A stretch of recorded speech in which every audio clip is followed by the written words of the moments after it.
तर विधान परिषदेच्या उपसभापती पदाची निवडणूक ही उद्याच पार पडणार आहे।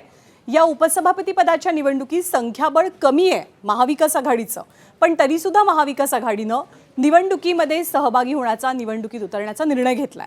महाविकास आघाडीकडनं उमेदवार कोण आहेत? तर मुंबई शिक्षक मतदारसंघाचे आमदार आणि शिक्षण क्षेत्रातले ज्येष्ठ अभ्यासक जगन्नाथ मोतीराम अभ्यंकर यांना उमेदवारी मिळाली आहे। अंबादास दानवेंनी याची घोषणा केली। उद्या होणाऱ्या निवडणुकीकडे राज्याच्या राजकीय वर्तुळाचं लक्ष असेल। महाविकास आघाडीची संख्या तुलनेने कमी असली तरी लोकशाहीच्या प्रक्रियेत सहभागी होणं हे महत्त्वाचं असल्याचं दानवेंनी म्हटलंय।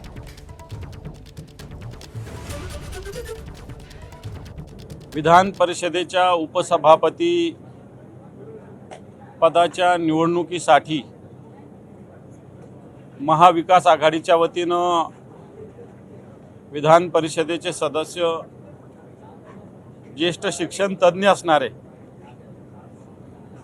मुंबई शिक्षक मतदारसंघाचे आमदार असणारे जमू अभ्यंकर सर यांना उमेदवारी महाविकास आघाडीच्या वतीनं त्यांचा उमेदवारी फॉर्म आम्ही भरलेला आहे। हे पण संख्याबळ नसलं म्हणून निवडणूक लढू नये अशातला काही भाग नाही। आम्हाला जाणीव आहे आमची संख्या कमी आहे, कमी नाही खूप कमी आहे, म्हणजे 14-15 जण आम्ही, पण लोकशाहीत निवडणुका लढल्या पाहिजे म्हणून आम्ही फॉर्म भरतोय।